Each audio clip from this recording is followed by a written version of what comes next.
సంతానం కావాలన్న మీ కలను నిజం చేసుకోండి. 49 అంటే సంతానం, 49 అంటే సంతోషం. వివరాలకు సంప్రదించండి. నమస్కారం, సుమన్ టీవీకి స్వాగతం. నేను మానస. ఈరోజు మనతో పాటు ఉన్నారు ప్రముఖ కవయిత్రి, విశ్వ నియమాల ప్రచారకురాలు డాక్టర్ లక్కరాజు నిర్మల గారు. వారితో మాట్లాడదాం. ఇప్పుడు గురు పౌర్ణమి వస్తుంది కాబట్టి గురు పౌర్ణమి విశిష్టత గురించి తెలుసుకుందాం. అమ్మ నమస్కారం. అమ్మ నమస్తే అమ్మా.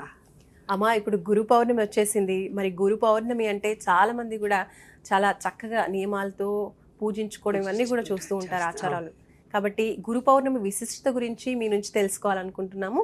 అలాగే గురు పౌర్ణమి సందర్భంగా దత్తాత్రేయులకి సంబంధించినటువంటి ఒక ఆలయాన్ని కూడా నిర్మించినట్టుగా మేము విన్నాం.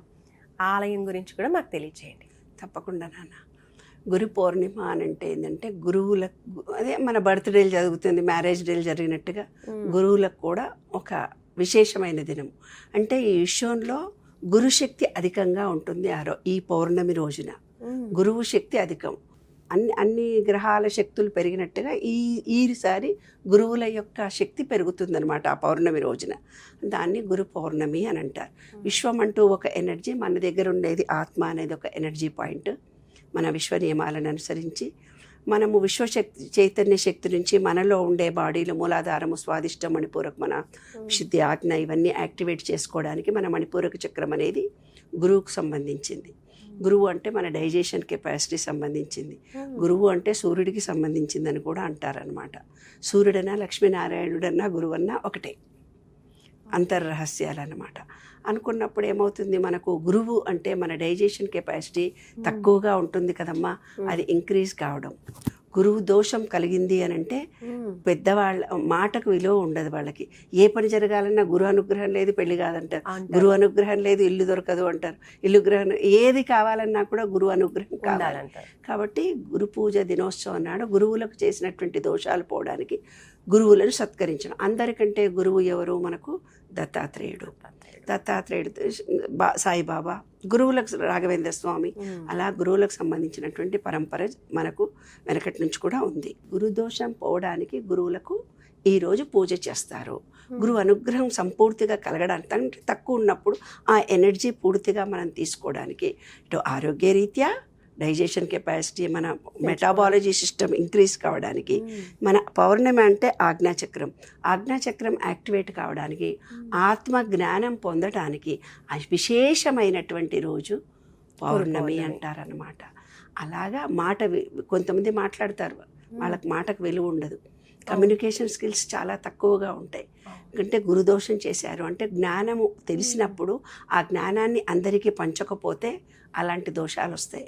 లేదా గురువుల మనస్సును నొప్పించినప్పుడు ఇలాంటి దోషాలు వస్తాయి. పెద్దవాళ్ళైన తాతలు, ముత్తాతలు, పెద్దవాళ్ళు ఎవరైతే ఉంటారో వాళ్ళను కఠినంగా కొట్టడం కానీ, తిట్టడం కానీ, ఏదైనా హింసించడం కానీ, ఆ పాపం కూడా గురుదోషం కిందికే వస్తుంది.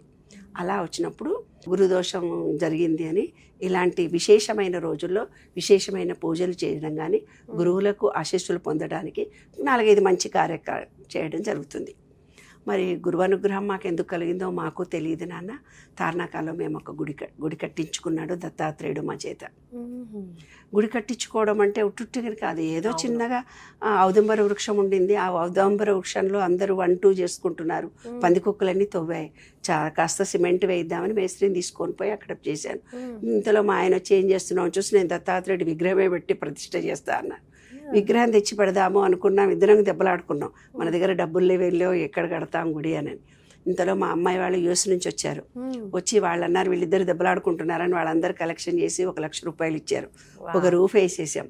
రూఫ్ వేసిన తర్వాత జస్ట్ అనుకున్న 20 రోజుల్లోనే గుడి తయారైపోయింది. ఎలా తయారైపోయిందంటే, ఎవరో ఢిల్లీ నుంచి వచ్చారు నాన్న, వచ్చి సిక్కుల గురువు అంట ఆయన.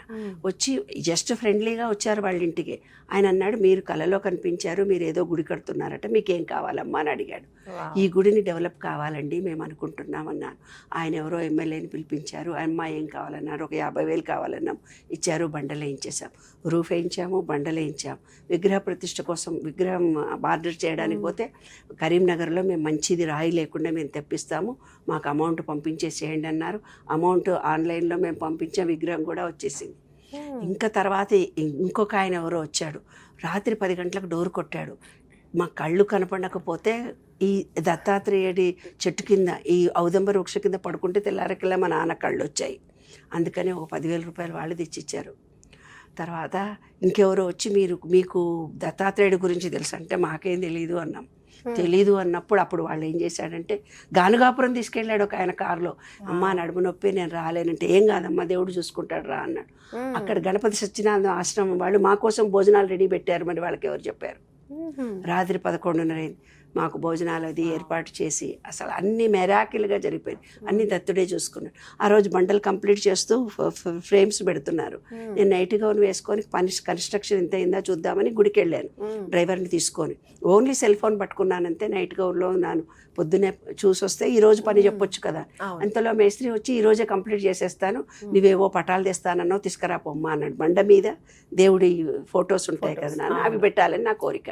సరే డ్రైవర్ని తీసుకొని అలా అలా అలా అలా అలా అలా నాచారం వెళ్ళాము. ఎక్కడికడికో వెళ్ళాం. కుషాయిగూడ దాకా వెళ్ళాం. కుషాయిగూడ దాకా వెళ్ళిన తర్వాత అక్కడ ఏదో గోడౌన్లో నాకు కావాల్సిన పటాలు ఉన్నాయి. నేను తీసుకున్నాను. ఇంతలో డ్రైవర్ వచ్చి అమ్మా ఇందాకనే పెట్రోల్ అయిపోయింది, మనం పెట్రోల్ కూడా పోయించుకోవాలి, డబ్బులు తీసుకెళ్ళలే. ఉట్టిగా వెళ్ళాము. వెళ్ళిన తర్వాత అమ్మ డబ్బులు కావాలి అని అన్నాడు. 500 పెట్రోల్ కావాలంటే 500 సరేలే వీడికే చెప్పేద్దామని వాడికి 3,500 ఫోటోలకు అయ్యాయి. ఇంకో 500 కూడా हमारा देदो बेटा 4,000 रुपीज़ आप मटेरियल दी दिए तो पैसे कुछ भी नहीं सुबह सुबह आता ऐसा लोगो नक्को पैसे दे दिए तो ले लो नक्को तो चली जाओ అన్నాడు. ఎక్కడికి వచ్చామో మేము ఏ మూలను ఉన్నామో మాకు తెలియదు. మేము వెళ్ళడానికి మా దాంట్లో పెట్రోల్ కూడా లేదు.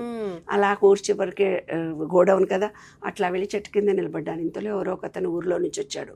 వస్తే ఇట్లా నాకు డబ్బులు కావాలి బాబు, నా ఫోన్ నెంబర్ ఇది, మీకు డబ్బులు పంపిస్తాను నేను అని అన్నాను. ఆయన జేబులో నుంచి తీసి 4,000 ఇచ్చి మాయమైపోయాడు. ఆయన ఎవరు ఇప్పటిదాకా నన్ను డబ్బులు కూడా అడగలేదు. అంటే ఎన్నో మెరాకిల్స్ చూసాం. అక్కడ పెళ్లి కాని వాళ్ళు పెళ్లి కావాలని కోరుకుంటే కోరికలు అవుతాయి. ఒకరోజు మేము మెంటల్లీ రిటార్డెడ్ స్కూల్ రన్ చేస్తున్నాం, శాలరీస్ పే చేయాలి. పే చేసే టైంలో డబ్బులు లేవు. మా ఆయన మొక్కాడట దేవుడికి, నాకు తెలియదు ఈ నెల జీతాలు ఇవ్వాలి, నాకు తెలియదు దత్తా అనుకున్నాడు అంతే. అనేసరికి అక్కడ ఎవరో 50,000 రూపాయలు క్యాష్ ఇచ్చిపోయారు. అట్లాగా ఎవరు ఏమనుకున్నా కోరికలు తీర్చే దత్తుడ నాన్న. అలాగా రేపు జరుగుతున్న దత్తాత్రేయుడికి పొద్దున్నే అభిషేకాలు ఉన్నాయి, భోజనాలు పెడుతున్నాం, దత్తాత్రేయ హోమం కూడా ఉంది. ఆ బిజీలో ఉండి కూడా ఆ దత్తుడి గురించే మాట్లాడడం ఇవాళ ఆనందకరంగా సంతోషంగా నేను వచ్చాను. దత్తుడి గురించి మాట్లాడడం అంటే ఆనందం పట్టలేకపోయాను ఇంకా. కాబట్టి ఆ దత్తుడిని అందరూ పూజించండి, ఆయన ఆశీస్సులను పొందండి. ఆయన బీజాక్షరం ఓం ద్రాం దత్తాత్రేయ, ఓం ద్రాం దత్తాత్రేయ, ఓం ద్రాం దత్తాత్రేయ. దీనికి ఎవరో గురువు వచ్చి ఉపదేశం ఇవ్వాల్సిన పని లేదు.